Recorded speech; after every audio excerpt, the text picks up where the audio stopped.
Well, today we're here with Cory from Aquarium Co-Op. Nice to meet you.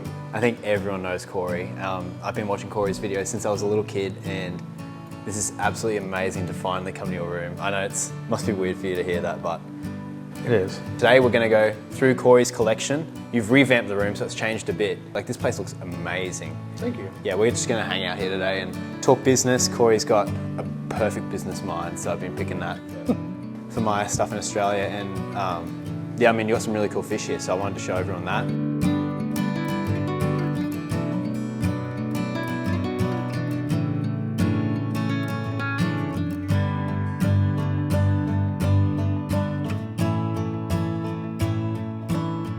There's heaps of stuff here that I haven't seen, but it looks like you're just trying a whole bunch of stuff and seeing what works. Yeah. So do you want to start over here? Sure.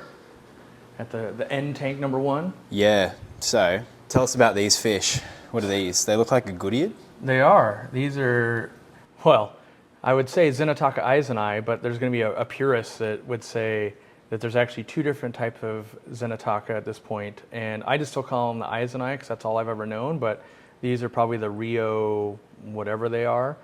And what I like about Goodieds is they are a live bear, so Gilbert's a live fish, and there's some babies in the back and everything, but they have umbilical cords like humans do. And so they don't have as many babies, they have fewer, but they're bigger, so they're less likely to be eaten once they come out. And so instead of getting like guppies or a super tiny little fry, you get like these guys in the back here where you're going, oh, those are decent, like those are probably a day old. Yeah, wow. They just come out bigger, and so when you're keeping them with other fish, they naturally are going to live more. Like the odds of them surviving are better, you know, not getting sucked up into a filter or anything like that. And then the fact that most of the Goodieds are threatened or endangered. Some of them go back and forth to where like they are endangered, next year they're not because they found more of them and they're in Mexico and it's a developing country and at any point they could be gone. What I like about these, the first time I ever really had success with them was outside and in my garage. And I kept them in a tank that was unheated at all. It almost got ice on the top in the garage, and it actually did outside. And these guys don't like to get super hot, so they like to be cold, which allows me to run my fish room cooler. I think that they should be in the hobby more because they're actually great hair algae eaters and everything too. And so we talk about Siamese algae eaters and all these things, but these guys are just starting to come into their adult coloration with the orange in the tail and the blue on the side. And you can get some morphs that people have been working on where they're really, really colorful. These were just some I grabbed off of an online website and just wanted to order them because I told myself I want to get back to my roots, more live bearers and the stuff I enjoy, even if it's not viable at my retail store or other people don't care as much. And so you'll see different wild type live bearers, and I enjoy live bearers because they're easy most of the time. There's some that actually are very difficult, which that doesn't seem, you know, if you ever tried to breed half-beaks or something where they're eating their own young, it's actually a lot of work compared to some of the other easier species of egg layers and stuff. Do you know how it works with the umbilical cord? Like, what happens when they're born? They just pop out like guppy fry, or? They're attached and then it comes off. I've never been able to film it. But you've seen it? Yeah, I've seen it like once. Most of the time they're just, yep, here's 5 more babies. Is that poop? I think that's just poop, yeah. Okay, right. But no, I haven't been able to catch it on film, and then it's a little bit more difficult, but it's fun, and I like that they're algae eaters and they're different. Eventually, you've kept a lot of the normal stuff, and you kind of get into this weirder stuff, and that's where I'm at of, let's play with some of this stuff. And I also like making stuff popular. You know, I think this might be a current CARES fish. It goes on and off that list, and the CARES, you know, we're conserving them. And so if more people keep them, I think that's a benefit. Yeah. Well, that is a cool tank. I wish we had more of these things in Australia, but they are hard to find. Yeah. What's happening next door? So next door, another wild type live bearer. This is Nezis. It's a type of swordtail, normally called Nezis, is what they would call them. And I don't have a good display male in here, but what will happen is the tails get longer on the males. They will start to curve upwards. And so sometimes called a saber swordtail because it has an upward sword. And it looks really funny because they will back up to a female that way and use the sword to like court them. And so this is one of the first wild live bearers I ever got. I actually kept it in my bedroom for many years. and it takes them so long to get the upward sword and look cool. You buy it, and then it's like 18 months later, and that's why you don't really see them in stores. Yeah, you don't see them in stores because it's like, this is a pretty plain Jane looking fish, but they're prolific and easy to keep, but they don't have all of that color.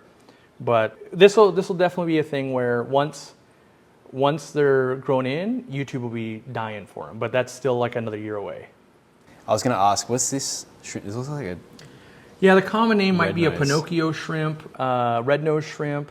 I'm not sure on the scientific name, but I bought them online, and they're really good at eating algae. And Are they from the Australian ones, or? I don't know. They must be all over the world or something. Like the place I bought them, they were called algae-eating shrimp, and they swore. And there's so many that get sold that way, but this person, Eric Lucas, knows shrimp and everything, and then I heard another person talk about them, so I ordered them up, and sure enough, they demolished hair algae really well. And the thing I'm proud about in this tank is the fact that the plants are purling, so they're releasing oxygen, and I don't inject any CO2 in here. So this is just my, high-powered LED, not even turned up all the way. And then what I use this to teach is that the CO2 injection is actually coming from the sponge filter. By putting air in, once you have a lot of plants and they consume all the CO2, you're left with none. And so then when you put air into there, some of that air, which is mostly CO2, will dissolve back into the water.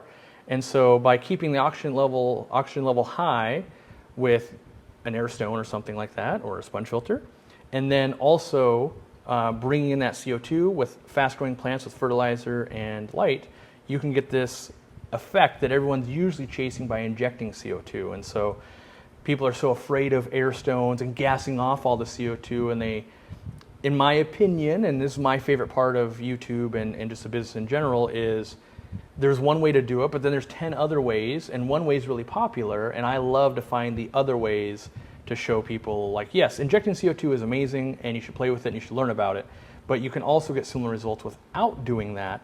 And there will always be people like, this plant wants more nitrogen. Totally does. I'm running this as a breeder tank that is purling and not an aquascape tank or anything like that, but just knowing what's possible, I think, is very important for the next generation of aquatic teachers, basically. And we're all an aquatic teacher in that we keep 5 aquariums, and then we're helping our buddy that only has 1 aquarium. Yeah. And so as we're all teachers, the more we get to experience, the more the possibilities will be wide open for the next generation. And so I feel like rewind 10, 15 years ago, air stone's super bad, inject CO2 or plants die, and now we're knowing, hey, there's low-tech methods, there's natural tank methods with soils and stuff like that. There's, lighting is still very important, but how we deliver the nutrients, we can do it liquid, we can do it root tabs, we can do it soil.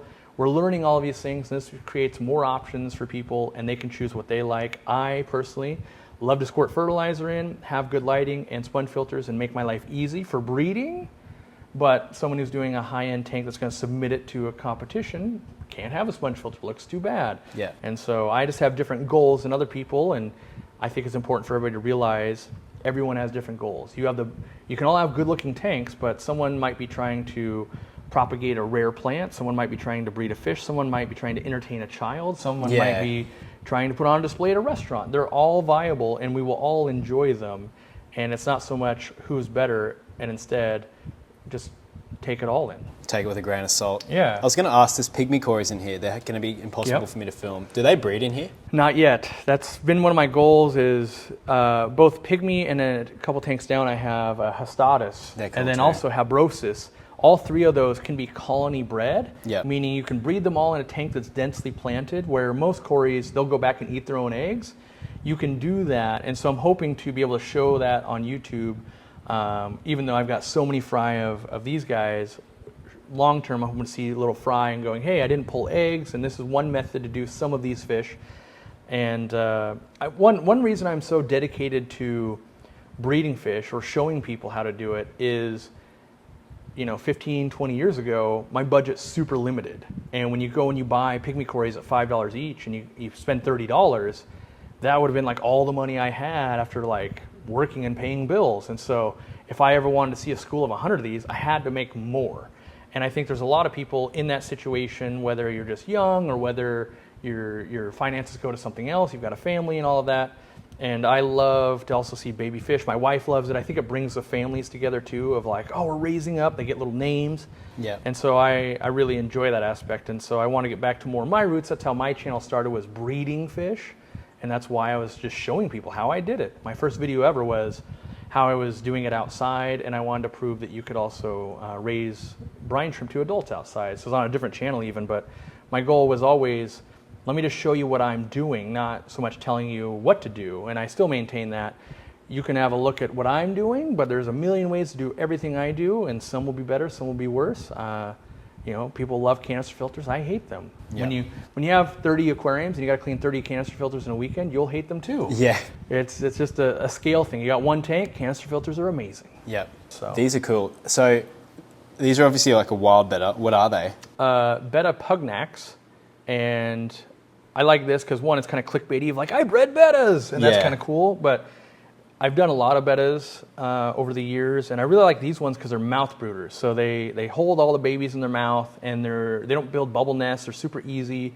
They're not as colorful as a betta splendens, but a mouth brooder like this, in my opinion, is kind of like a live bear. Like all the fry in here, they just spit them out and they survive. Like, yeah, the buffalo head cichlids ate a bunch and that kind of stuff too, but I really enjoy setting up tanks and letting them do a thing like, yep, I've got a lot of algae going on in here, but this will balance out over time, the snails and all the stuff I do. And the algae is the first best food when I'm out of town and there is nobody hatching out baby brine and doing these things. They can find little infusoria or little microorganisms in there to pick at and keep them alive while I'm out of town for 2 weeks. And so then I might get, oh, I got 6 that survive. And you can see there's different sizes, a couple different generations going on in here. Yeah. And the goal long term will be to get the buffalo heads breeding as well. And then the bristlenose that's on that log there is actually a dwarf Claro LDA08. So that's full grown, won't get any bigger. What? Yeah, those are one of my favorite to breed. That's awesome. Again, not viable commercially as much because that's already like a year and a half old. But the fact that that's full grown is great when you have 10 and 5 gallon tanks or 20 gallon tanks.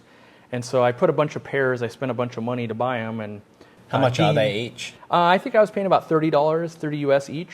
And then do they breed the same as normal bristlenose? Yep, exact same. Yeah, they just have smaller clutches. So you're like, oh, here's 5 or 6. And the only reason you don't see them in stores very often is it takes like a year and a half to get that big. And so when you breed them and you're like, people don't want to spend $25 on a fish that's like maybe an inch. Yeah. And it just looks like a baby bristlenose to them in general.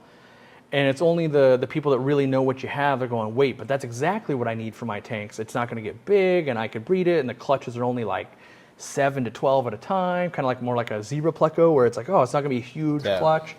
And so you can have these going in a fish room all around and not really like...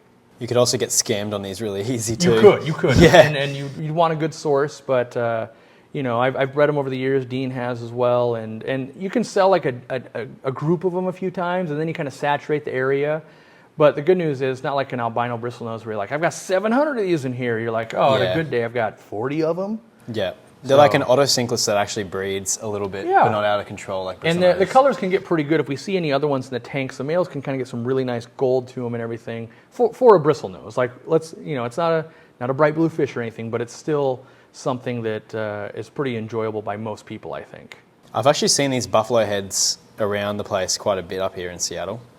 Yeah, well, there's a local guy that was collecting some of like the Irvine Eye and some of the other wild-caught strains. Yeah. And this is one of the first...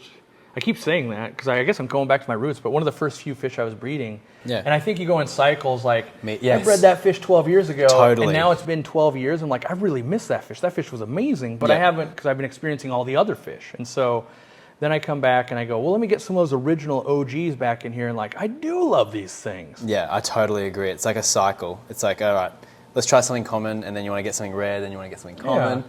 And the buffalo heads are cool because they don't have a swim bladder, or at least their swim bladder works different. So if they stop swimming, they sink to the bottom. They can't just chill mid-water. They're like gobies. Exactly. And so they hang out and they want to perch themselves on Anubias or wood, and then the bettas are up top. And I love to kind of mix some things together and go, let's see if we can make all of you guys make babies, because that's what the little ecosystems. The wild does. Yeah. You know, because people on the other, like I know if we rewind in the comments, someone's gonna be like, he's never gonna get pygmy corys because he's got snails in there. It's like, guess what? There's snails in the wild too. Yeah. Like, the goal is to be able to do it all even with the snails. Yes, would my production go up higher? For sure. But my goal is always to ecosystem and have fun and not crank out 7,000 of these to retail them. Like, yes, I love when they do eventually, but you'll see some tanks where it's like, oh, I actually got to move these. There's too many of them. Yeah. And that becomes labor, which I just want to clean them and interact and take the challenge and go, I wonder if they'll do this. I wonder if they'll do that. At the beginning, definitely when I needed money, it was like, no, I need to crank out a lot of these. And I still try to maintain that of like expensive fish, breed them. Now it's more get them out into the hobby, but also pay for the next stupid expensive thing I'm going to buy. Yeah, make it sustainable. Yeah. So these are another interesting live bearer. Dean had these. Yeah, Limia perugiae, and I didn't know that Dean had bought these when I bought them. He had them before me, but I just saw, I saw the blue speckles on the males, and I was like, that's a live bearer I hadn't done yet. I've done other Limias, but like the humpback Limia and stuff, they're kind of bland, and so I just ordered these up. They've been spawning really well. I think I see the Hastatus. Yep, Hastatus are in here as well. They're a nice little neat Cory. They look like little hummingbirds to me. Yeah, I was hoping they were going to school more midwater, but they haven't gotten that rambunctious yet. They do if I feed live food, like a live brine shrimp, but here the Limias are actually, they're very fast and they will like chase each other. And so I think they intimidate the corys. And so you can see this corridor coming up, but normally you'd see a whole school of them doing this, where they're being more reserved than they normally would be in a different tank. You would just see, the Hastatus cory is famous for just being like schooling with tetras mid-water. You get those with kitty tetras, and they look like they're the same fish. But yeah, these are, I'll probably spawn these livebearers for another 6 months to a year, and then I'll be selling them in the store, and they'll saturate out, and I'll move these to like a different tank and put something more kind of display in here. Is this the livebearer you were talking about before? Yeah, the Limia perugiae. Oh, yeah, and then the black-chinned livebearer, Metallicus livebearer. That's a cool fish. You can line breed them to get them like super black. They look like Werneri, like a threadfin rainbow sort of. A lot of them, that if you just order them on the internet though, they won't have any black on them, and that that's kind of a bummer because then it's just a silver fish that doesn't look very cool at all, and the females just look silver. So yeah, that's the problem with a lot of little bit livebearers. of gold with that black, and you can just keep getting, if you line breed them. And I used to have a line I got from Gary Lang, who you're going to go visit. Yeah. From him like 14 years ago, and it was amazing. And now that I've been in the hobby long enough, I find that when you find these main things, like you have to keep it going. I was just like, I made too many, no one wants to buy them, I'll just get rid of them, I'll get them again some other day. And I've never been able to find them as good because he stopped doing the same thing. So I'm sure someone's got them in their basement somewhere, but I don't know where those are. So now, unless someone does the work and goes, I'm going to make the next best one again, we're stuck with like, they're okay. Yeah. Yeah. I still think they're pretty cool, but I can imagine. When you see the one where you're like, oh, that was the best one, then you're comparing it to it. It'd almost be better if I'd never seen the good one. And they were so good. So. These are cool. What are these plants? I saw them the other day. Hygrophila pinnatifida. Yeah, they're amazing. They look like a dinosaur tank. Yeah, and so that plant, with enough iron, which I haven't been dosing iron because I was in Germany, but they turn a nice pink or red color. And what's kind of cool about them is they latch onto stuff kind of like Anubias does. So even though you could plant them in the substrate and they grow as a stem plant, they also love to grab onto stuff. And so this, I could do some trimming in here, but I like to let it go a little crazy jungle. So is it a rhizomial plant or is it like a stem plant? Stem plant. But it'll grab on. So it's like grabbed on down there, I think. Yeah, so it does really well on driftwood and rocks like this that have a lot of holes. That's pretty cool. And so you get kind of both modes out of it, which is fun. And it's sending runners? Mm-hmm. That's pretty cool. Kind of just, even though it'll like, because it'll just keep growing upwards. Yeah. It'll keep doing that, but eventually it kind of knows like, and I can spread. Like it's like it's got two modes. Like that there, yeah. There's some plant nerd that's like, no, you call that this thing, and they totally know. Whatever, it's got two different modes. I don't know. I just know that this is what it does in aquariums, and I enjoy it. All I know is it looks cool, and it looks like a few different types of plants, but I've never seen a plant that looks like that, really. Like that fern look. They don't do super well grown immersed when you try to put them underwater. So that's why a lot of stores don't carry them. Like we don't carry them. Yeah. I'm hoping to eventually bring them in tissue culture to hopefully some people know like this is a little bit harder, but it's worth it once you get it going. And it's, I've always been able to keep it going even in like moderate light with low fertilizer in like shrimp tanks and stuff, but this is the first time I brought it back. I used to have a theory of like I only show what I can sell someone, because then people go, where can I get it? I don't know where you can buy healthy. Yeah. And you sell a bunch of it that's not healthy. Random sellers will just be selling it, but they want to prep people to know like this is going to be immersed, it's going to be a fight to get it to struggle, and then I just don't like spending other people's money where they don't have success. So I'm very careful to like, I wish I could, you know, I could point you to where I would buy it. And so I feel a lot of that burden on us. And I'm like, I don't know that I can reliably sell it to you either at the quantity and the quality we would want to. And then these are cool too. Are these like a lace guppy or a snake skin? Yeah, they call them like a yellow snakeskin guppy. And I just hadn't really done yellows in a long time. Yeah. And so I grabbed some of those, and they're just making more. I do think this is one that I will cycle out once I get a big booming population. I'll probably take them all to the store and just sell them off, you know, like, oh, they're $20 a pair or whatever. Yep. And that works pretty well because they get more popular on YouTube for a while, and then we say, hey, these are actually at a Cory's fish room, and people love buying females that are nice and fat big and ready to go, and they know they like watch that fish grow up, and now they're getting to buy some, as opposed to if you just buy them online, like I do, you just get like a couple of small fish, and you got to do a lot of work where a pair might be $40, and then to get to this, it's like, well, this is like 6 or 8 months. They've had a couple of batches now, you know. You see the tiny fry all the way up to like, okay, well, here's a batch before that, here's a different batch. Yep. And this all started from a trio, so a male and 2 females. And then you got more guppies here, like a black Moscow, or? Yep. One of the first fish I bred again. I hadn't done it for a long time, and so the black Moscows. And these offer nice contrast, not so much in this tank, but I've always liked the fish when you're mixing them in, you know, with cardinal tetras or something. Yeah. And I wanted it so that people would know, here it is.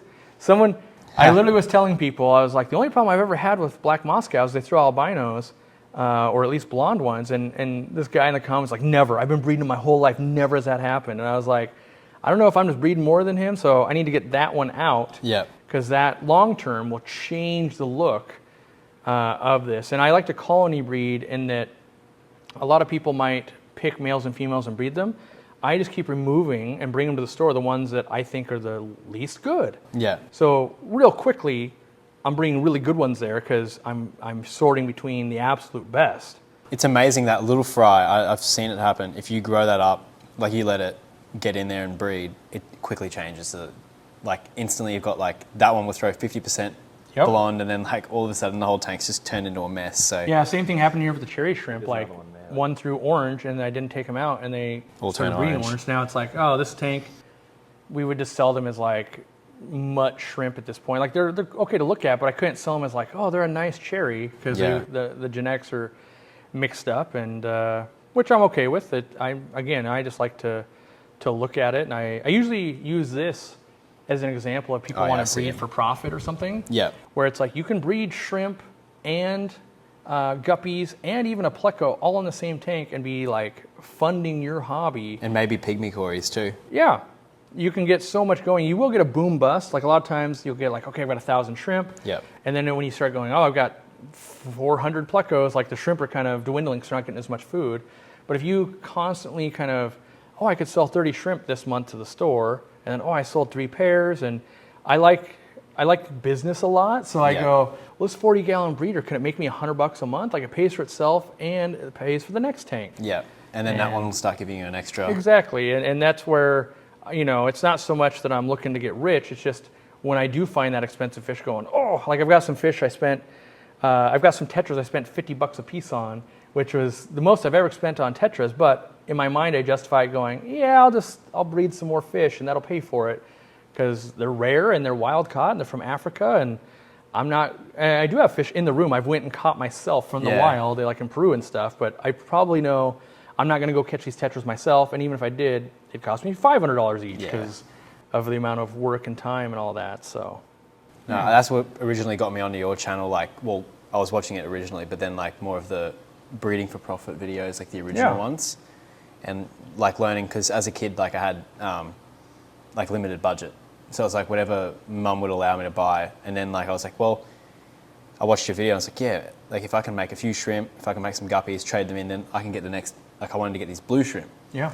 So it's like this trade up sort of I think everybody self-sustaining has hobby. that, like just at different levels. Like even Dean, if he goes to his wife and is like, I need to buy a breeding group of blue eye pugnax, and it's like, it'll only be 10 grand, you know? Yeah. It's like, even, there's always a limit to it, and it's way easier of like, well, I'll breed discus, and then I'll pay for it, or I'll do this, and you kind of, you know that hobby is sustaining itself, because as a family, everybody's got their own, like, well, you want a motorcycle, you want to take a trip, you want to do this, I want $10,000 in fish, and so if you can go, hey, my hobby paid for this one, it's a lot easier to trade than without it. So I like that, because even I still do that. Like, if you don't keep yourself in check, you just start spending way too much money. You're like, okay, let me experience these will breed enough, then I'll buy that. That slows me down, because the worst thing I ever did was, once you go through all the fish, now you got to come back through them and you get your highlights, but now it's like, well, I need a tetra, or I need a fish I've never seen before. That's what I'm after. And it's way better to go. There's still so many cool things to see. It just starts to get too expensive, but that's a sustainable way to have it. And then are these dragon guppies? Yeah, these are dragon guppies, or I call them the best guppies in the world. Okay. I've had them, I don't even know how many years. This is a new batch, because I didn't lose them. I sold them all at the store when I moved. But I call these the best guppies in the world because these, if you haven't seen these before, you'd be like, oh, those are amazing males. These are all female. These are all nice, big-tailed females. And the males, they look okay. But I think the females are amazing. And so when you have a tank that's filled with guppies, usually you have these amazing males. And then you have, you know, females like this that don't look very cool. But when they grow up to that, now you have a nice display tank that really looks amazing, I think. And so... and these black cherry shrimp? Yeah, I think they're a blue, but yeah, depending on the right light is blue or black. And mostly I just wanted to populate, if I'm doing guppies, I know shrimp do well, and I can always just scoop a bunch in. And so like these have really been going nuts, because I only brought like 20 home, and there's a ton in here because they just breed. And you know, people that struggle with shrimp, I'm always wondering like, well, what are you doing? Because these things are very low on the totem pole, and they outcompete all the predators in nature normally, and that's even birds and other stuff. Yeah. And so if you make any reasonable accommodation for them, they tend to thrive. Yeah, it's like back to the whole ecosystem argument where it's like, well, okay, I've got guppies, well, I might as well add the next layer down to help the guppies like decay the poop, feed the plants. I was going to ask, what are the plants? So these are a pygmy chainsword, and I actually brought these out of the store, Murphy's Tank. Yeah. And they've all been dying back because they got transplanted, but they're all pushing forward with new ones. So this tank's still like another 3 months from growing in and really looking good. Plus this was brand new substrate, so there's barely any like poop in there, and root tabs are only gonna go so far. I like a substrate that is filled with fish poop. It tends to support rooted plants really well. You can get there through way too many root tabs, cost you $1 billion, or you can go with a soil, but what I don't like is whenever I need to move a plant, soil ruins my tank. So I would much rather have a little bit of fish poop get in there and settle back down. Yeah, it's a cool tank. Yeah. I really wanted to ask you about these because I can only dream of ever getting something like this in Australia, but these are the cutest little turtles I've ever seen in my life. Yeah, those are mini musk turtles, and I've got another tank of the parents. These guys are probably like 6 or 8 months old, and there's some different hatches between sizes, and when you get to see the adults, that's the max they get. They're already like 12 years old, and I took this project on. It's probably my longest going project because there was a guy that was having some kind of mental health issues, and he was going to stop breeding them, and everyone always says those are just musk turtles, and then I visit people's fish rooms and stuff with musk turtles all the time, and their turtles are like twice as big as mine. And these, from the story, a specific collection point in Florida where the lake they were taken from, they had a bunch of rocks that were all very tight, and to escape the predators, they'd have to get in between the rocks. And over time, that's why they got smaller and smaller. If you got too big, you got eaten. Yeah. So now, it's not like they're radically different. As a pet, it's going to be fine. Get yourself a musk turtle, and it'll be very similar. But, these guys will take years and years and years and years to get bigger, where a normal musk turtle is like a couple years, and there it is. What do you feed them? They'll eat pretty much anything. They'll eat live plants, so that's why there's no live plants in this tank. But most pellets, they'll eat flake food, they'll eat frozen. Jeez, that makes it easy. Yeah, so you can even just take plant cuttings, all that kind of stuff. Shrimp, they love snails, so if I have too many snails, it's a great calcium source for them. a lot of times people ask, do they need to get out of water? And the answer, in my opinion, is no. Even though strictly, like, yeah, sometimes they will, but I've been breeding them and keeping them for, like 12 years now. And whether I've offered them basking spots or not, UVB bulbs or not, all of that stuff, I notice no difference at all in their care or their behavior. So when it makes sense, like, yeah, I'm going to let them crawl up if they want, because that's kind of fun to watch. And I've done different tanks, but I wouldn't go out of my way to set it up at this point because I haven't noticed any difference. And it's only trials of like 2 or 3 years at a time. So the purists will say like, well, you won't notice a calcium deficiency for 10 years. Like, okay, well, the way I'm feeding mine, so far I'm not having problems. Doesn't mean at year 15 I won't all crash and I'll learn a lesson, but as I say, I think we're all learning this together. And, I think there's not that many people that like, oh yeah, I've made batches and batches of musk turtles over this many years. And I think what you'd see is, let's say you get those 50 people in the room, they've all done it slightly differently and it all worked. So How often do they breed? So for me, if I don't stop them, which I'm kind of stopping right now, they will lay eggs. Like I've got a bunch of females, well, not a bunch, but I've got like 5 or 6 females. I basically will find eggs every week or two if I don't stop them. That often? Yeah. Now, if I keep it really cold, they will stop, right? Okay. But keeping them, and this is a big thing I would love to kind of have a bigger discussion with the internet and talk about. Most people are keeping their aquariums at 78 degrees Fahrenheit, and that's usually peak heat for most species of fish and reptiles and stuff, and so they're in breeding mode all the time. Yeah. And that burns them out. They live shorter lives, and things like angelfish will fight all the time. So you think that keeping your fish cooler? Keeping them cooler will allow them to cycle more, and when you look into old literature, you would see that a lot more because heaters were unreliable unless people used them. And so like with guppies, you'd separate male and female for like 6 months, and then you would put them back together and they'd have spawns. The world record's like 432. Wow. Which is where, like, in my spawns, I'm like, oh, you're getting 12, but it's like 12 every 30 days. Like, it's just nonstop. And so I think with especially some species that get aggressive, like angels and other stuff, allowing them to rest, and like rainbow fish, I've talked to Gary Lang about this quite a bit, the cooler you keep them, the longer you have. So if you're only going to get 8 months of a pseudomogul breeding season, maybe you can extend that to 12 or 14 months by keeping them down at 70 or 72. And it's only a problem when like, oh, work got crazy, then it was Christmas, then it was this, and before I knew it, they were too old to breed. And so like my fish room right here, you can see I'm running it at 73 degrees with the heat. Yep. And the tanks with the tops run about 74. But I've let it go where they're only about 70, and there it was a little bit more sluggish than I liked. I wasn't getting a lot of breeding at all. They would still eat and everything, so I did raise it a little bit.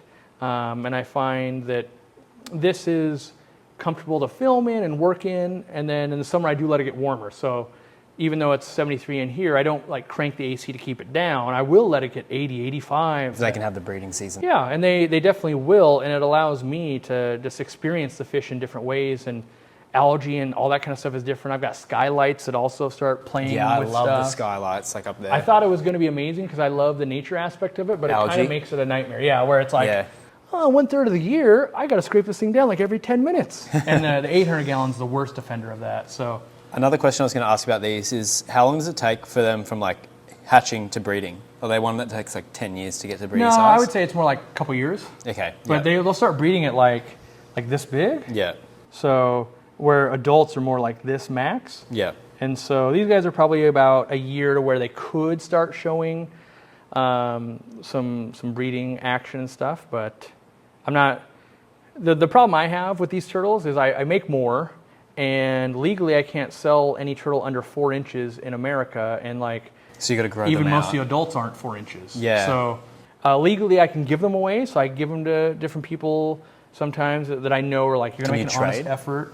I think I can't because that would be like I'm gaining something from it. Okay, so it can't be transactional. Yeah, and it's doubly bad for me just because I own a pet store. If I didn't, I could take it to like a show, and you can at shows you can move turtles around. They're under 4 inches and stuff like that. But for me, I don't want to cause any wrong attention, and so I just play by the rules. And plus, there's like a line out the door. When I was interested in them, the guy used to sell the babies like a couple weeks after they hatched at 100 a piece, and the line was like hundreds of people long. Isn't that crazy? And so the only reason I was able to is I owned a store, and I told them, like, I will keep these things going, and I will buy, you know, all of them.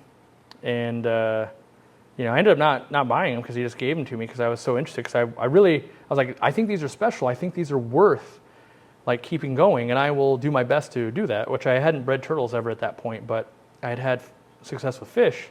Little faces. And then these are high-fin swordtails, or no, not swordtails, high-fin platies. Variatus platies. Yeah. So with one trout Goodied in here that escaped the net when I was moving them, but yeah, and then the Vallisneria behind. So that's all much longer. I keep trimming it back because it grows over. But this is a strain I got from Dan's Fish, and I love Variatus platies in general because I can go super cold. They're super hardy, and they have tons of color. And they're easy to take care of. Like, they're not prone to bacterial and fungal infections or anything like that. I've been missing orange and yellow, so you're gonna be like, hey, isn't that yellow? And this is orange and yellow, and then you're gonna be like, and that's orange and yellow. So I realized I kind of bought way too many fish that are all the same color, but I kept just buying fish that were unique and I don't see very often. It just happened to be like, you don't see orange very often. You clearly love livebearers. I know that for a fact, but yeah. Like, yeah. It's well, crazy. And, you know, I'm lucky enough to be at a point where I can basically have any fish in the world I want. Yeah. And I'm drawn to, quote unquote, these common livebearers, but I honestly think they're some of the best fish that have ever been out there. And I try to remind people, the reason fish get popular is because everybody likes them. You know, when they go, oh, everybody's got that fish. Everybody's got a neon tetra and a coral tetra because they're amazing. Yeah. Don't feel like you have to go out of your way to get something rare. Like, things became popular because of how good they are. And so I tell people, lean into it. If you want to be the guppy, molly, the tetra, whatever it is, be that person. These fish are amazing.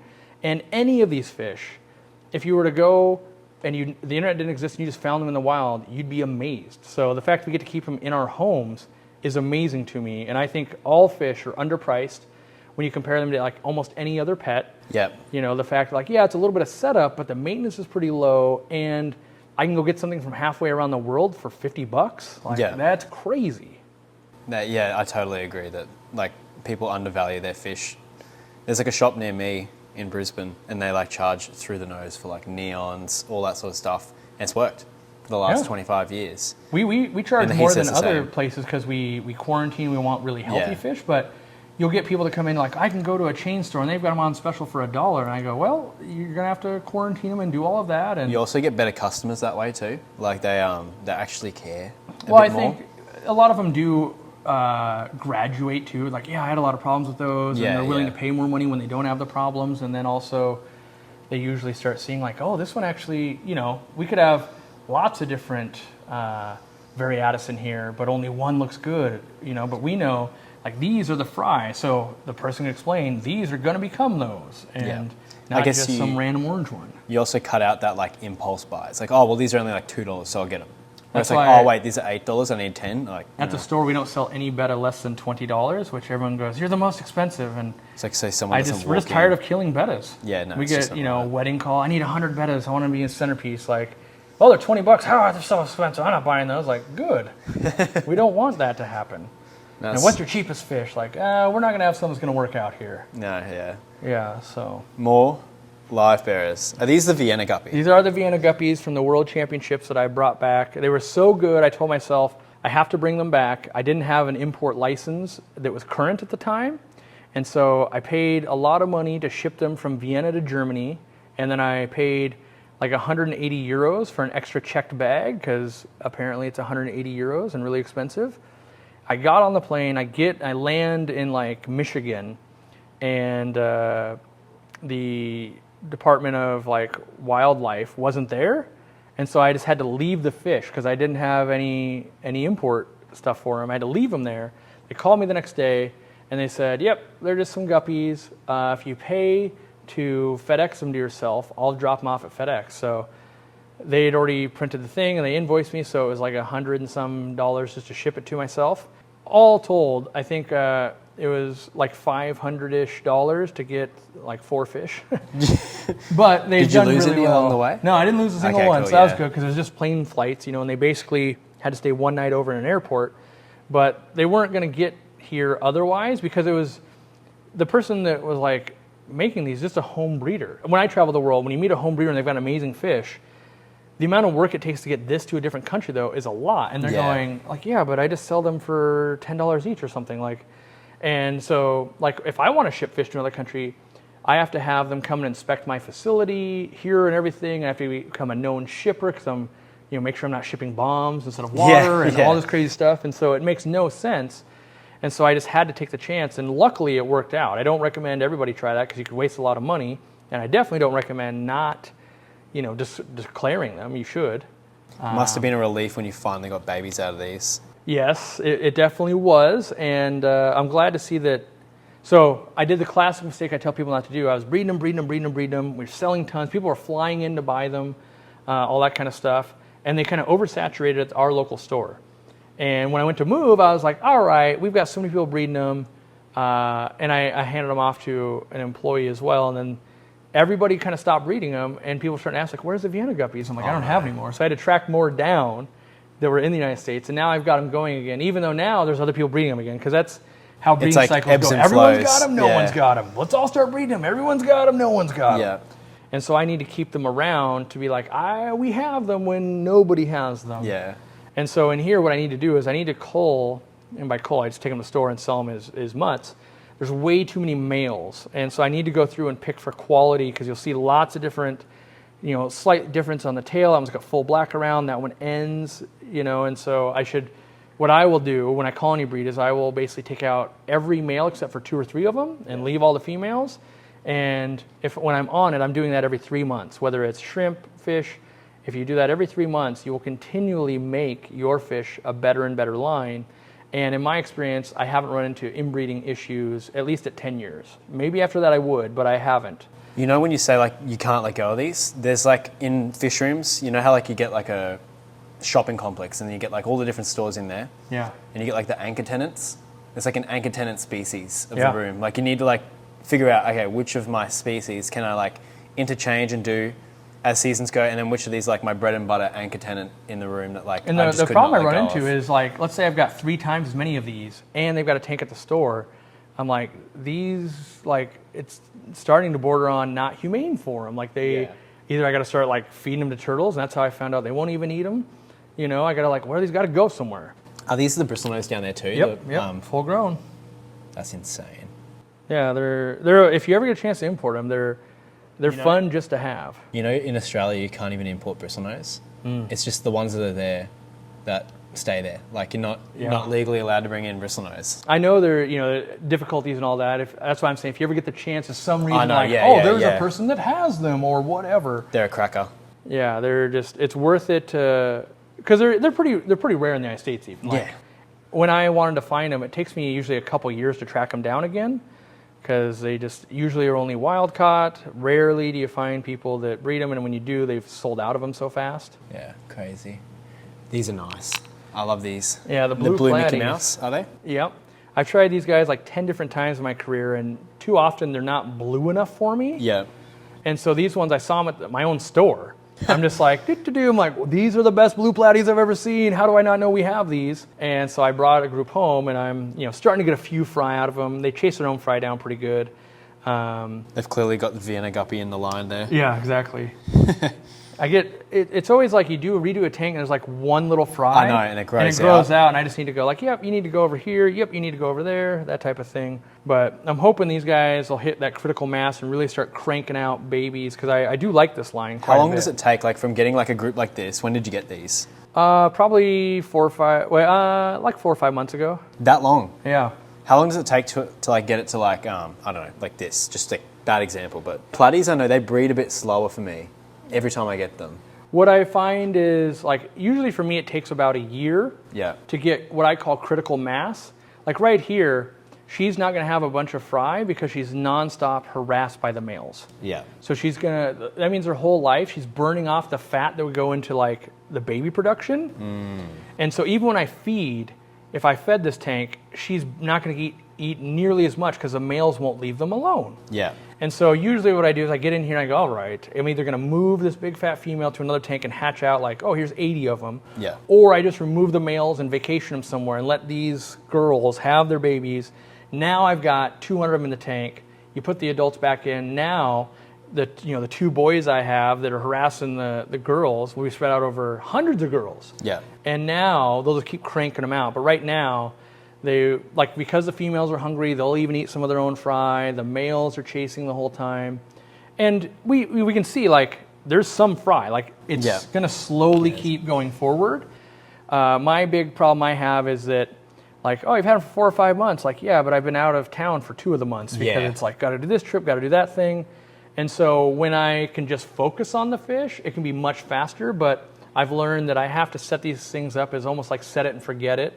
Let my wife and employees feed and just kind of like all you gotta do is make sure things are going good. You and me both, hey? Yeah, it's a struggle because you want to do it, but you're like, and Dean runs this problem too, where he'll get batches of discus going and then he's got to leave for a week and a half, and then it's like, oh, the fry didn't survive because they weren't getting live baby brine every day. It's like at that point, like I've been to fish farms before, and it's like you almost got to decide: do I love this enough to never stop doing it every day except for Christmas, or do I want to like live a life and live with like 70% results? Well, it's like breeding the freshwater pipefish. Like it's so labor intensive, but once you've done it, and you're like, okay, that's way too much work moving those on. I like bred a batch of discus, and I was like, not my thing, and I just let them on. You don't know it till you've done it though, and a lot of people will ask me, and probably you, like, why don't you do this? And it's like, well, I have, and I just don't like it, but I love it. Like I realize that. Think of it like food. Maybe I love Mexican food. You love a different food, and it might come back. Is the other thing, like we were talking about, like right now, livebearers, but who knows? Maybe in a month you might be like. Well, so one of the reasons I went heavy into livebearers is I'm on a well here. My water's really hard, so livebearers and rainbows and all that kind of stuff. Where like in my previous fish room, I bred the crap out of epistogrammas and stuff because I love epistogrammas, and they will colony breed and they're fabulous. That makes sense why all the shrimp are doing so well and the snails. Yeah. So it's really cool. I mean, just at the other place, I just had to feed a lot more calcium-based foods and all of that. Is this pearling? Yeah. The bulbitis? Yeah. What the heck? I've never seen it pearl. Is there CO2 in it? No. That's pretty cool. There's no CO. At the moment, I'm not injecting CO2 anywhere. That's pretty cool. Yeah. What's this? It's like a spiny eel. Or... That's an ellipsifer eel from Lake Tanganikan. So it's like frontosas and that kind of stuff out of that lake, and it gets about 30 inches long, but never kind of more around. So it gets long and skinny, super docile and peaceful, and you can keep it with like baby fireball platies and stuff in here. That's awesome. The only problem with him is he will only eat frozen. I keep trying to get him off of frozen, but he will only eat frozen. That's a small price to pay. At least it's not just live. Some people have got him onto dry foods, and that'll make it really easy because, again, when I'm out of town, like, don't forget the end tank's got to get frozen foods because otherwise it's not eating. That's a cool fish. Does it just stay in that pipe all day? Yeah, pretty much. I mean, when I feed him, we'll probably do it for video so you'll have it, but if you sit down and you give him like 5-10 minutes, he'll come out and he looks so cool and he's feeding and he's doing his thing.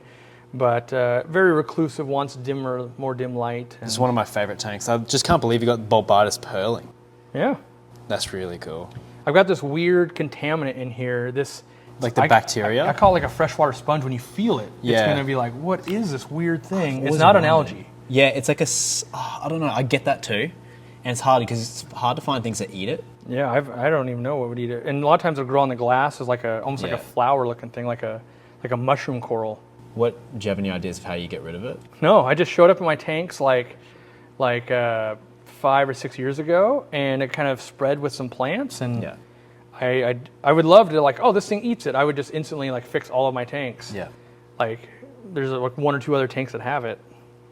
Just manual removal. And it basically spreads on the bulbitis because I would have thrown all the bulbitis away, except it's such a slow grower and I love it. And then most of the bulbitis you'll buy is actually just harvested out of the wild unethically. So I go out of my way to not do that. That's why I don't sell bulbitis. The farms, it's too slow to grow. They say it's not profitable. And so, a tank like this might take you 2 years to grow this much. That's actually when like a local breeder should listen to us and go, wait, maybe I can put bulbitis in my tank with my cherry shrimp and my guppies and make like a couple extra bucks. Because in Brisbane, like I could sell that for like $40. Yeah, we could too. We could as well.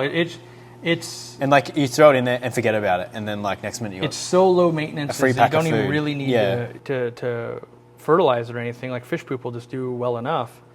And but yeah, I like it because it grows slow and it's like an Anubis where it'll grab onto stuff. Yeah. And it's got that nice fern look too. Yeah, and I've tried to like trim all the pieces back, but like any kind of thing that's growing in your tank, you think you get it all and you don't, and then it's like, oh, it's kind of back. Yeah. So it's like I need to find something that will eat it, or some kind of chemical that would treat it. I haven't, so far I don't know. So if someone knows, like email Aquarium Co-op and let me know, like that crazy sponge thing is counteracted by this. It's not detrimental in any way that I can tell. No, I don't think so. Yeah. So do you want to talk through these big tanks? So this tank is just quarantined at the moment. You wouldn't know it by looking up. That's $300 in tetras. And they will look absolutely amazing like a year to 18 months from now, which seems to be like a theme of my fish room. Everything's going to look amazing someday. Yeah. But these guys, they're an African tetra. They're super expensive. I was going to say, they look like Congo tetras almost. Yeah. Sometimes they call them like the red Congo tetra. And so they'll develop these beautiful fins and all of that, but they're notorious for takes years. And everyone kind of says like, but when you do it, it's so cool and it's worth the wait. And I said, you know what? I've always kind of wanted to try something like this and I never have. So I bought them. They're in quarantine here. Well, you've got males and females, I think. I think so. Like that looks like a female there on the... Well, they came in a little skinny, and when Dan's fish got them, they were skinny to him. So we're still putting weight on them. Yeah. I still need to set up the tank with substrate. They're all washed out and everything, but just wanted them to have a home for now. The goal is to breed them? I don't know. I think I'm too lazy to breed most tetras, if I'm being honest. Yeah. Dean, you can do it. Dean could do it. But at the same time, I feel like, you gotta get them ready to spawn, you gotta spawn them, and then you gotta dedicate to taking care of them. And so I'd have to be like, hey, this 6-month break, I'm gonna make these, and do this right. Because I've tried that stuff in the past where I basically get half cocked, like, oh yeah, it's kind of working, and then it's like, no, but I now have to hit the circuit, hit all the aquashellas in this event, and I agreed to speak here, and then I gotta film over here.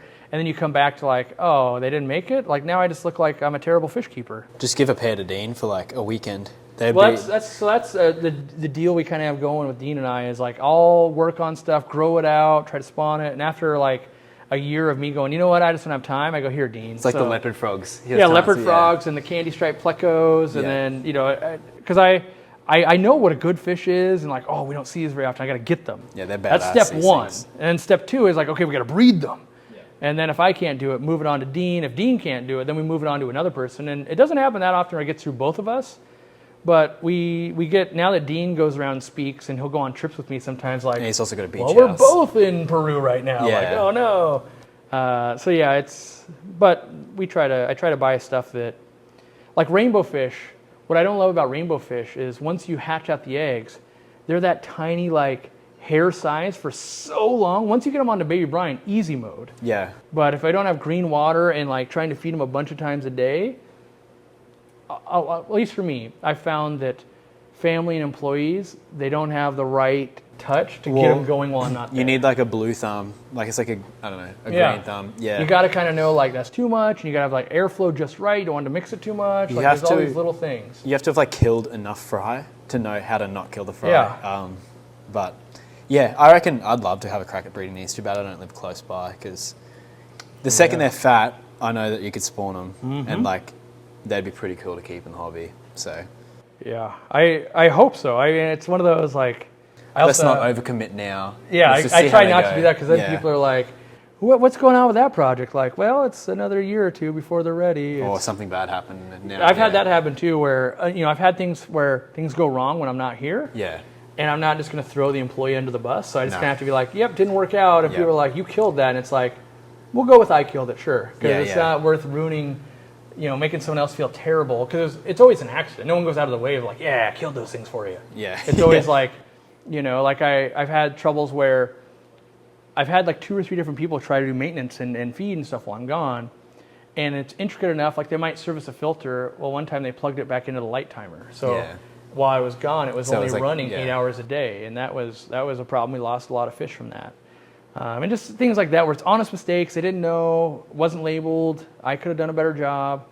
And so I'm looking, long term, I'm going to find someone who wants to like really help take care of it. It's not that when I'm here, it's easy. It's easy mode for me because it's like a little biologist or something like that. Yeah, just something where it's like I need to be gone for 3 weeks, and I need you to be able to hatch brine every day. I need you to like pull the eggs when you see them. I need you to intervene when you notice something is wrong, as opposed to it's really easy. A family member, like just feed, that can be done. But I need more than that if I'm wanting to keep projects going. Yep. even it could just be like, you need to pull turtle eggs. Like you can't just leave them in the lay box. You got to pull them, and you got to know what temperature are you keeping them at, because at a certain temperature you're going to hatch males, the other one you're going to hatch females. And what is Cory trying to do right now? You got to know this kind of stuff. And so it's a longer, bigger thing than just like, of course I could clean tanks and feed them. It's like, well, it's more than that. Director of breeding operations. Kind of, yeah. I mean, it's kind of at that point. The other thing I love too, like while we're here, is the pothos. Firstly, yeah. What's happened up the top? It just like, well, it got kind of crazy out of control. Yeah. And so then we like kind of killed it back. So it was growing into the paintings. Oh no. And starting to damage them. And so we were like, well, I'm not sure that, like, if you look at them close, you'll see like, oh God, it really was going through there. And so we kind of pulled it back a bunch, and these used to be fed by totes, so they would just soak up nitrates a ton. Yeah. Now I have to water it by hand. Yeah. And this is not just, it's another casualty of like, when you tell someone, yeah, I need you to feed the tanks, yeah, and then also water my plants. Yeah, that happens. They don't know, like, time, no, it's got to be like 6 scoops of water. Like this is the water scoop, and it's like, yep, you come here, you get scoops of water, and you keep filling until it's going to overflow down here. Yeah. And then that's just, there's too much going on in a fish room a lot of times. So they're like, they'll be texting you like, is this thing supposed to be doing a thing? And by the time they've done all that, because 30 some aquariums to a novice is kind of overwhelming, they forget like, oh yeah, the plants. Okay, I'll do that next time. And then it's just like keep forgetting. But yeah, this thing, like, this is the wood, and it literally like, it's stuck on there. Like it'll. Now it's textured. Yeah. Yeah. So it's one of those like, yeah, it's grown, but we're trying to keep it kind of contained, so we kind of keep looping it back. The other problem is the lighting in here. I've been messing around with it, and so you got to give it enough light with enough. It also does way better when the skylight's giving it light. Yeah. So it's trying to figure out all of those moving pieces where like a lot of these leaves, like these, this is Germany. I went to Germany, people didn't water enough, like this is Germany basically. And then same with this, like, oh, it's a Germany leaf. Yeah. And then this will just be like, oh, that was a different trip leaf. Like, oh, darn. So. And then the paintings too. I really like the paintings. Yeah, I strong-armed this one off Aquashella. Pretty so nice. I fell in love with it the first time I ever went, and I asked them if they'd sell it. They said they'd never sell it. And so I just kept asking them every time I would go. I was like, what does it take? Like, I want this in my fish room. I love, and my thing was like, it's so hard to find freshwater fish art. Yeah. Like, it's very difficult, I find, because I had tons of saltwater stuff. And you have like, I mean, you would have had that one made, surely. Yeah, that one my wife had made. It actually has me and her and all my dogs in it, in the aquarium. Cool. So like if you look at the diver, like she's the mermaid, I'm the diver. That's pretty We're cool. painted inside. But yeah, no, Dean has like quite a collection. But yeah, it is pretty hard to find. Try, like when you go to the store and stuff, you'll see like there's art in the bathroom, and we just like I buy all the originals because it's hard to find freshwater art that isn't like that's a bass, that's a salmon. Yeah. You know, like a tropical fish. Every time I like do Christmas, like my family gets me like fish stuff, but it'll have like trout, salmon. Yeah, they're like, I got you a fish book, and you're like, oh yeah, it's the fish book, like 3,000 fishes, okay. Or like when you tell people who don't know what you do, you're like, oh, I like do fish, and they're like, oh, do you like fishing? Yeah, I love fishing, and they're like telling you like all their favorite spots to go. I'm like, not like that, but yeah. So these sardine cichlids? Yes, yep, sardine cichlids, cyprichromis, MOBAs, and these have just been a big disappointment. They were $400 and some. Jeez. One of them came so emaciated I couldn't save it, and they're starting to color up a tad bit more, but I really thought I'd see some better coloration. Like if I just went with like leptosomas, they'd be neon blue for us and look amazing. So they're getting the benefit of the doubt for now. I put some mollies in here to start bringing some color, because from across the room I'd rather look at the mollies than these guys currently. But back when I had to breed fish to survive, because I worked at a fish store making $12 an hour and that wasn't enough, one of my setups was a 55-gallon with the sardine cichlids and cherry shrimp. Because the sardine cichlids, even though it's a cichlid, their mouth works like a drawer that opens and closes like this, not like this.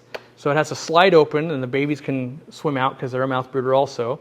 And they only breed mid-water. So the female will come to the top, let one egg go, the male swoops in, fertilizes it, and the female catches it below in her mouth. And she does the holding. Yeah, she does all the holding. And so they never use the ground, which meant that was the first time I kind of really built this ecosystem that shouldn't be able to be done. But I had these Lake Tanganikan cichlids and a billion cherry shrimp. And that 55-gallon tank was making me a ton of money, because this is a fish that sells for like $30 retail. Yeah. even when they're small. And then at the time, cherry shrimps were good money. I mean, they still are good money, but it was just a trip to see, like, I had the Vallisneria, all these red shrimps, and they would never go after the babies, and they just go and spit their babies into the val. Yeah. And so it just let you kind of scoop out the money. So would these start breeding soon for you reckon, or? Yeah, I keep waiting. Like, any day, I would not be shocked to see them holding a mouthful, but... Yeah. At least you got a perfect ratio, like one male. Well, wait, that's the male, right? I believe it's that male, and that yellow one's a male also. So that's like a subdominant male. Yeah. And then these three girls, I think. That's a pretty decent ratio then. They're now getting more up to weight. Yeah. And so I've been seeing the male like court the females and flash and be like, hey, let's do this. But I don't think they have quite enough fat built on them yet. Yeah. But that's a notorious problem with the Cyprichromis, like, or almost any African cichlid that's a mouth brooder. Like, they will just breed every time. They'll let them go, and then they can just keep losing weight. And when you buy from a place that might be storing thousands and thousands and thousands of fish, they're just going to let them do that. Yeah, but not like not really build them up. And so, you know, like, I'll probably, if I was to breed these, you fatten them up a ton, they'll start breeding, let that go for 3 or 4 months, then like move the males to another tank. Yeah. Let the females kind of regain the nourishment and everything again. Because if you just keep them going as a conveyor belt, they'll just die off from malnutrition. So, and obviously you don't want that. And no. So, yeah. Well, hopefully that ends up good. Yeah, and you can get a good ratio going too, where you get enough babies going and subdominant males that, like, they're not. If you just keep selling males, you're like, I have 2 males, but I have 40 females. Yeah. Not all females are pregnant all the time anymore. Yeah. But when you only have 3 and 2 males, like, yep, it's you need to be doing what we want to do, and that poor male has to run. So this is, I think, new for you, right?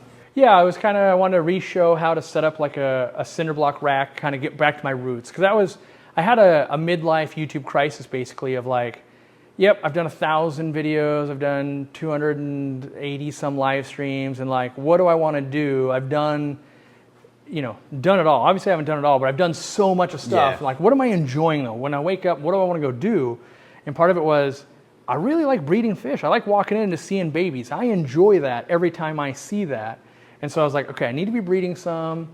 I feel like I went too hard on let's make it look super good. Yeah. And I like that it looks good, but I was like, it does look really good. If I put cinder block stands in, like, this is who I am. Like, that looks good on YouTube, but if I wasn't on YouTube, I would have cinder block stands. Like, I'm looking at the fish. I'd rather spend all the money I spend on stands on a good looking fish. Yeah.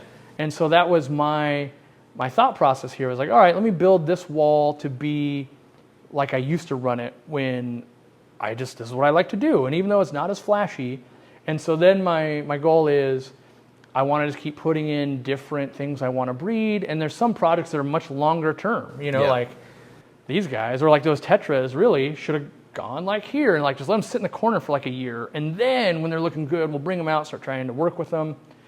And so I just knew that I kind of ran out of space, and I kept finding things. I'm like, I want to keep this, but I also didn't want to always just keep it up. So something for YouTube is not good for breeding. So a classic example is like, I want the algae and everything when I'm breeding, whereas a sterile tank, not nearly as good for the fry. Yes. And so, but everybody on YouTube just goes like, oh, why your tanks look terrible? It's like, well, the fish are going to thrive. Like, these mollies want to be chewing on the algae. Like, that's what they want. Yeah. And so you can see that they're just eating and pooping, green, and that's what they like to do. And I want to keep that going. And that's on top of what you're already feeding as well. Yeah. I must say, all the Livebearers are insanely healthy. I haven't spotted like a single columnaris or sick-looking one. Like. Yeah, I quarantine everything that comes in, and I try to buy from reliable sources to begin with, and then. Because I'm a Livebearer nerd, I spotted a mile away. Like, I'm not happy with this extra male that got sent to me. Yeah. His body is not deep enough. Yeah. Right? And he gets harassed by the other male, but this, I've identified this tank of like, I'm still going to go through more deworming meds just to make sure this guy isn't carrying some internal parasites that made it through my quarantine, because the other 2 are really fat and healthy, but that one just makes me nervous. Yeah. So, I watch them eat and everything, and I want to make sure it's such a prominent problem with Livebearers. I want to make sure I'm not, let me sell you the new disease. Like, oh, good. Spreading disease, yeah. These, like too, like you can see smashing the algae. Yeah, all the shrimps, yeah. And that's the thing is what's visually good is usually not what's good for the shrimp and fish. They want more cover, more surface, more everything. But on camera, you want like, oh, I want it to look really good. I want to show off the products I'm supposed to sell. I want it to do this. I want to do that. And so, you know, my goal is to strike the balance. That's my goal long term. But some of it is I just had to like, all these crypts, I wanted them to start converting before I had to go plant them. Instead of just being all immersed. I was going to ask what this was, yeah. And so sometimes it's just storing plants. But then, you know, sometimes this rare fish, like this is a live bear. If I can get them to come to the front, Alfrero culstratus. They don't have the normal like gonopodium or anything either. They look like killifish or like... Yeah, they have this blue eye. Sometimes called the knife live bearer. Yeah, they're nice. And they only like usually spawn the babies or let the babies go at the top of the water. And they also will just colony breed, like all these babies, they didn't do anything special. And I feel like 10 years ago, I feel like these fish are so unique, but now I'm just like, it's kind of like a live-bearing Medaka. Yeah. That's what it reminds me of now. But the fact that you could have these in your fully planted tank and they just make more and you get this big colony in the school going, it's a live bear that's, you know, kind of rare. They don't sell well in the store because they do what you're seeing right now, where if we don't have a camera in their face and all of that, they're like, oh, they look pretty good. But with all the black, they're blending in with the black color. I remember you saying it's no good having some like a brown thing that just sits in the corner of the tank, but it's worth like a lot of money. It's like, yeah, it has to be viable in like, because even though I love the fish, when I have 300 of these things, then I just have a problem. I have no one will take them. Now you might these, find I like think, one person that will buy a pair. Yeah, these ones, because they got the blue eye, and you can get them in the right tank. If you get them in the right display tank, they sell. They're actually more of a yellow fish when they're not totally encased in black like this. Yeah. But even still, like breed any guppy or platy or something that's going to sell way more if that's your entire goal. But I just was on a mission of like, I haven't kept these guys a long time. They're kind of fun to breed. So what I did at the store for a long time when I worked there, because I own it obviously, is the plant selling tanks. I would just have them in there and just let them breed just to show like, see, babies, because I've got plants, like this is the natural way. And it worked pretty good for that. I still didn't sell that many of them, but live bear nerds would be like, whoa, is that what I think it is? Yeah. And the answer is, yes, that is that amazing, cool knife live bearer that usually you don't see. In the right light, you can see that blue undertone to their eye. And if you set up in a bigger tank where it's tall enough and then get away from the light, it's like a Norman lamp eye killie where it's that blue from across the room. It looks really cool. And it breeds itself. Yeah. I just love the reward of like, if I take care of this, they'll just make more. Like I'm rewarded for it where, you know, there's a lot of fish where it's like clownloach is like, well, I'm pretty much never going to breed those. Like it's just a lot of work and the enjoyment is enjoying them, but they don't make more. If I could enjoy it and make more, why not? Yeah, it's cool. Yeah. Is there anything else like highlight sort of species that you got going in here? There's, let's see, the ribbon fins. Do you want to look at those? Yeah. So I've seen these before, but they're pretty cool. So they're a new Yeah, it's a ribbon fin gene, so that's a newer gene in the terms of guppy genes. It's still been around for a few years, but why I bought some, this also has the glass belly, meaning that you can see through the stomach and you can actually see when the fry are developing, you can see the intestinal tract. So I'm working on fish foods. It's really good to see how much are they eating, how's it moving through the fish, all of these things, and good if you need to do it on YouTube as well. And then when you get to see like the eyeballs on the fish, and it's a really good teaching fish, and they just put out their first little batch of fry by the sponge filter there. Oh, I didn't even notice. They came out, I just noticed them yesterday myself, so they're hot off the guppy press.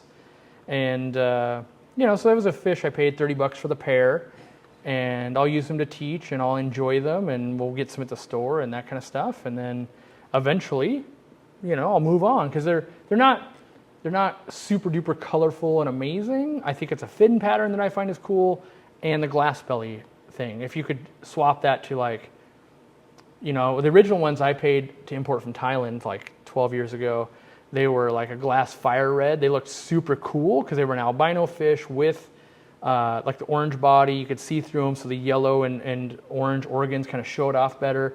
And then they had like the tail kind of like the Vienna guppies. So it was like a more commercialized fish, like this will do better. But then I was going to open my store, and when I opened my store, I basically not sold out, but got rid of most fish because I was like, I can't build a store and take care of all this. I could now, I have now, but at the time I was 30 years old going, how am I going to pull this off? And Yeah, just so like I going was through like, that. minimalize. Okay, step down what I'm doing. Yeah, they're cool though.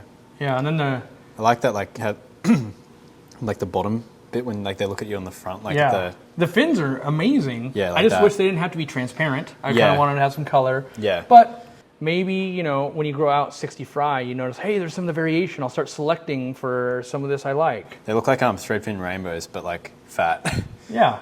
Yeah, that's And cool. so the rarest thing probably in the room right now is these snails. Nearite snails. No, these are a live-bearing snail from Papua New Guinea called the blueberry snail. Oh, yes, Dean was saying. Yeah. So, what's the plan with them? I got some when I got back here. So I thought about doing the Vienna guppy thing where I was going to okay, can I get these in? Like that one is a nearite snail right there. That one is? The one right here, but the one on the wood Oh, is. yeah. But I was like, yeah, I don't know if I try to pull that trick again. I'll just wait. And when I got back, Dean found them for me. Someone already had them here because Chris Lukup discovered these, and they've been selling in Europe. And if everything goes the way it's supposed to, they're actually gonna be named after me. So they'll be What? McElroy. Yeah. Really? So I was like, I better get some and breed them up so that I've got a bunch and I can teach people how to care for them and all of that before. But it takes like 2 years. So like. To get the name and do the science to get it through the paperwork. And so I was like, well, yeah, I want to get some, but yeah, I put them into this super dirty tank just so they can eat and all my algae's purling. But, I'd rather them have way too much food, and you can see there's different calcium blocks. Like I'm kind of really babying them. Yeah, I would be. But soon I'm going to all right, time for plants and substrate and to clean it up. But I just, I put a piece of wood in there. I'm like, anything you can have to munch on is a good thing at the moment. Some of these new snails, there's just so much potential for people to make money on them. Yeah, I've also got another type that I never had, the white wizard snail. Oh, yeah? Yeah, it's these guys down here I just paid a bunch of money for. Where's some other ones at? Somewhere in there. There's one at the back. Another one. Yeah. There's another one. So I've got 3 of them. These are also a live-bearing snail. And so, they're kind of like trapdoor snails, and it takes a certain person to love a snail, like, let's be honest, but... I think, no, I disagree, because I think that you could add them into like a planted tank and it adds that extra dimension. Yeah, and they're both plant safe too, they don't eat plants. So. Well, like a kid would be like looking at the tank and then you've got like, something big going or like a lot of little things and it's like, oh wait, there's snails on the wood and like they help clean and I really enjoy them. I've got like black rabbit's foots. Nice. And yeah, they pump out, they don't pump out a heap, which is nice. Yeah, I actually think it's nice when you're like, it just makes an amount where I'm making more. Yeah. But not so much where it's like Malaysia Trump snails where like, oh, I made 2,000 more this month. Yeah, I hate that. It's like I'm making more and it's like a pretty snail. Like I actually think they're a lot prettier. Yeah. But yeah. Well, and there's so many other things like, because I get to go to Germany and hang out with Chris Lukup and he's traveling the world finding these species, you just learn like, oh, this nearite fully breeds in freshwater. I gotta get me some of these. Like he's got I thought all nearites had to be brackish, and so when you start learning these things, because you might be hanging out with, Chris, but then you go talk to a guy that's like a high-end shrimp breeder, and you learn something new. It makes you want to bring them into your own stuff and learn. And so I thought, well, let me get ahead of this curve. I think there's gonna be a new wave in like live-bearing snails that's gonna be popular. So. Actually, I really strongly and agree. I love live-bearers. Yeah. These in a tank with shrimp, guppies, or whatever. Like it's like the extra dimension. How many things can I stack that breed? Yeah, to me, I think tank? We don't have the color morphs yet. I've got yellow rabbit's foots. But like a mystery snail, you can get like purple and yellow and all this. But I think when you start getting some morphs coming out of these, you're like they're live bear. They've got the faces, as I call them, like cute. The rabbit snail. Like you've got all the cool look to it. You've got all these things going for it. And I think that will be another, just like shrimp have gone from, basically like, oh, it's pretty brown, like shrimp are amazing now, give it 10 years. I think what I'm seeing is snails are gaining in popularity of like, wait, these are these creatures like shrimp, but there's all this cool stuff that's being discovered and released and like, oh, this one's doing this thing and this is doing this thing. Yeah. So keeping snails simple might be a thing one day. There you go. Yeah. Not me. And then, Cory, teach us how to breed the musk turtles. How do you do it? Yeah, so you gotta have male and female. Yep. And if you just have male and female, what's gonna happen is they're gonna throw eggs and just let them be in the water. And unfortunately, those eggs will just drown if you don't get them out. So they will crawl up out of the water to lay. Now, I don't have their lay box set up currently because outside I actually have these big ponds we're going to set up to do it better. So you're going to do them outdoors instead? I'm going to do them indoors, but in a big pond setup is what I'm going to do. So, because I think they're better viewed above than from the side when they get big. And so, yeah, I just set up a lay box over here. I can actually show you some eggs. Yeah. Well, you actually have eggs? Yeah. Live? Yeah, I think they should be viable. And so... Oh, that's so cool. Keeping the humidity up in here, and this is just... gravel? Gravel, and then like this is, what do they call it? Like a vermiculite, where it'll trap water. Yeah, like perlite or something. Yep. Yeah. And then so the eggs where they get the bands, the calcium bands, are usually viable. Yeah. And so I had where there was like 15 eggs in here, but they were all ones that we were spotting in the water and pulling. Yeah. And only like 4 of them we think are viable because the other ones drown. I think these 4 will hatch out and become viable, where the other like 10 or something, they just weren't good. They fungus and they just don't do well. So how long do they take to hatch from like when you see them? about 90 days. Okay. So do you like set like a reminder? I used to date them and everything. Yeah. And then now when I'm feeding, I just check every day, like my wife does too, and that's fun. Every time I'm out of town is when they hatch, because my wife is always blowing up the phone. Oh, we got babies and this, and what tank should they be going in? And like, oh, of course they're hatching right now. That's so cool. And you would think like, okay, 90 days, like, oh, these are hatching at 70 just because Cory's out of town, or like, oh, they're not hatching. And the thing I love about these is in Australia, like obviously you can't get a whole lot of turtles. Mm-hmm. You're only allowed the native ones, and then you have to breed them in like outdoor pools, and like it's a way more complicated process than just having like a tank with a lay box and they just jump in, lay them, and then you get to like leave them in like a warm room. I love that. Yeah, I mean, there's close. I mean, you actually can. I have hatched them in the lay box, but you won't get a great hatch rate. Like maybe half of them hatch, because what happens is I'll go lay them, and then like stomp on them, or well, a little bit of that, but the let's call it the yolk or the baby turtle, it kind of affixes itself like its yolk to like one side of the egg. It like kind of like, okay, this is how we're gonna hatch, and then what happens is, like, oh, a week later, a new one comes in, it's digging to lay eggs, and it like rolls it over, and sometimes it can like rip it off and have a problem, and this and that, and it's harder to keep humidity just right in the lay box, and so we find that kind of going through every few days and just kind of like slowly moving all the sand, removing any of them, and putting them in there, and then they'll just keep laying, and so that's how we have 13 or 14 of them in that tank right there, and that was just, from like 6 months of a lay box. And so for something you can't sell, you're like, 14 there, another 4 there, like that's 18 plus another 6 or 7 over there. I just want to set up like this massive like pond and just have like thousands in there and just like watch them swim around. And that's kind of what we're not going to, it's not super massive, but like the next big pond of like, setting it up, and it is cool if you can sit far enough away and they don't see you, and they'll like kind of crawl up and be like, I'm looking around. But the minute you kind of walk up on them, they're like, hey, we gotta go. Just like in the wild, right? Any frog or turtle you see, they're like, it's time to get out of here. And so I'm trying to, they do the same thing with a camera and everything. When we walk up to them, they act completely different. But if you can, like if I can put them in a pond, like we were thinking about maybe where that table is, in the middle of the room, and just like you just sit there. Yeah. And you could enjoy them from the chair of like while you're having a conversation. After an hour or two, they just start to get used to it. They'll just be like, oh yeah, it's just the people. They don't hunt me. And so that's where we're thinking about going with that kind of stuff. But it's I want to make more because I never want to lose them. But they're hard for me to find proper homes for. Everybody goes, I'll take some. Yeah. And it's like you're making like a 30-year commitment. Like it's not just you take some. Like this is turtles are a very, very long-lived pet.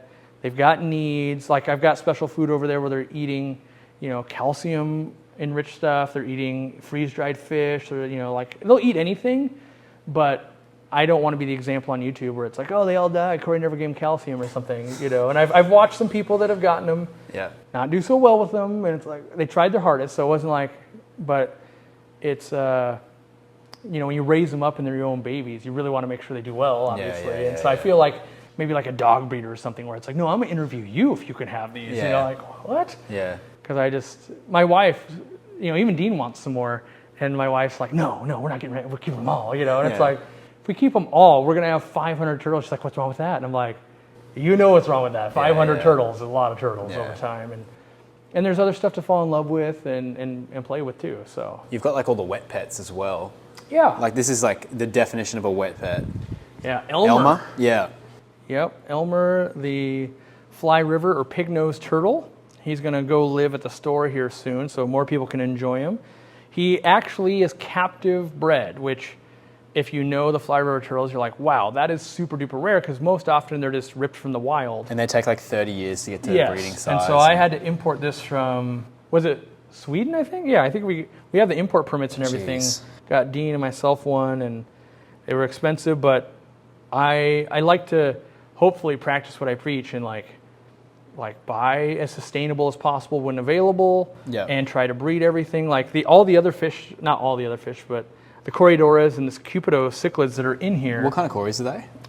Skunk Cory is what we call them. Aquarists? Yeah, that's what we think they are, but there'd be some nerd fights on like that's actually Different, yeah. Part of the problem is like when you catch things out of the wild, it's really hard to know like is this or this thing that's crazy similar to this. Yeah. And all wholesalers are doing like, what's the thing that sells? Yeah, it's those. So, we think they're skunk corys, and our goal is to like, yeah, let's get them breeding and let's do some stuff with them and make more and not just take from the environment is our goal. And so, cool. With like this turtle, it's a 30-year commitment, and if it's minimum. A female, it gets huge. Yeah. But I have this whole building, and so like right now he's going to go to a bigger tank, and then if he outgrows that, he's got the 1,500 gallon at the store also, and then if he outgrows that, I'll build even bigger. I went to a guy's house. He had like 5 or 6 of them. Yeah. And he had them in his in pools outside. Yeah, they get stupid big. Yeah. Or at least the females do. They get stupid big, and it's the only freshwater turtle that has fins and flippers instead of feet. They're like a little mini sea turtle in a way. And so when you see them in a big enough tank and they're interacting with the fish and they're just kind of swimming around, it's very cool. And that's what I use both this and like the Mubu pufferfish. Yeah. I build that bond with kids and people that are they're not into the hobby yet. They go, oh, I saw these in Hawaii. And it's like, well, you saw other pufferfish, but this is a freshwater. You could just keep this in normal tap water. And here we've got like miniature versions over here in the store. Plus there's all these cool fish. These are not saltwater. Nothing in the store is. And that's the gateway for them of going, wow, I didn't realize there's so many cool looking, like from lakes and rivers. Yeah. Like, yes, exactly. And so that helps get a lot of people into the hobby that otherwise thought, well, I can't afford expensive salt water. And so we like to kind of, lead by example a little bit. And then you've got more wet pets around the corner. Yep, got the big 800 Ladybird, gallon. right? Wow. Yeah, there's Ladybird. Big aqua puppy. Definitely. She loves to surf the glass because you can never feed her enough, so that's what all the little scratches are. Yeah. They buff out really easy, which is nice. Because it's an acrylic tank, obviously. Yeah, and I learned my lesson with a big 360-gallon tank bursting loose at the store and causing me way too much like physical and emotional damage to the store, and then like the cost and all of that I said acrylic only ever for big tanks. And all the clamshell, she bites through those. I can feed her if you want. It's pretty fun to watch. Yeah, let's do it. Grab some food out of my dedicated freezer for all the foods. I want to start a show where it's like MTV Cribs, but we only look at fish room fridges and freezers. All right, clams. Oh, almost out of those. We don't want the power to go off on this freezer. That would stink. I've had that happen actually. So when power went out for a few days, that's when I put in a whole house generator. Yeah. That was, those are secrets. Not secrets. They're not secrets. Those are things you learn when you own a fish store. Before I owned a fish store, like, okay, if the power goes out, how do we keep the fish alive? Like, okay, I was totally prepared for that. What I wasn't prepared for was the $12,000 in frozen food between all the freezers I had. Yeah. And I had a whole fridge of live blackworms as well. Yeah. And I was like, my generator's not powerful enough to keep all of these running because like the startup of them, because they keep cycling. And so, yeah, that was an expensive mistake to learn. And from that point on, I learned, okay, make sure like fish are easy. Frozen foods, that's hard to keep alive. Not alive, but frozen. Yeah, frozen, yeah. How much does it cost in clams for you to keep Ladybird? About $300 a month in clams. Yeah, that's at wholesale cost. I'm buying it Like insane. this is like all of these clams is like 4 days. Jeez. So, and she would eat like half of this if I let her every day. Yeah. And so we feed her 2 out of 3 days. If my wife's out here every day, a couple times a day, but she loves to just power through the clams. And we'll put first handful in.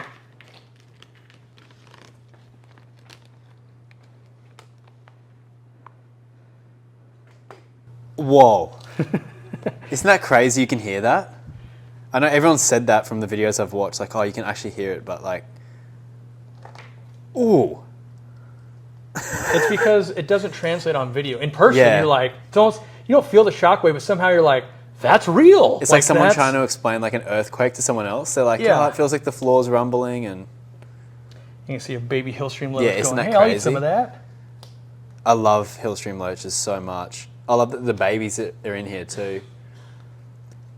They must survive, like, imagine the hillstream loaches just breed, and then like they go in all those shells. And Yep, and they eat all the little bits that get caught up.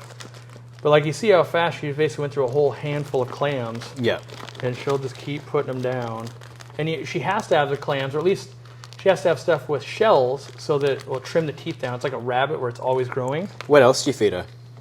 Not a whole lot otherwise. Like we'll do mussels and we'll do different types of clams, but she, like other puffers, but she only wants stuff with a shell. So, and she typically won't eat snails, live snails, Okay. or fiddler crabs, which is not like you see here. Snails, like we Yeah. tried and she won't.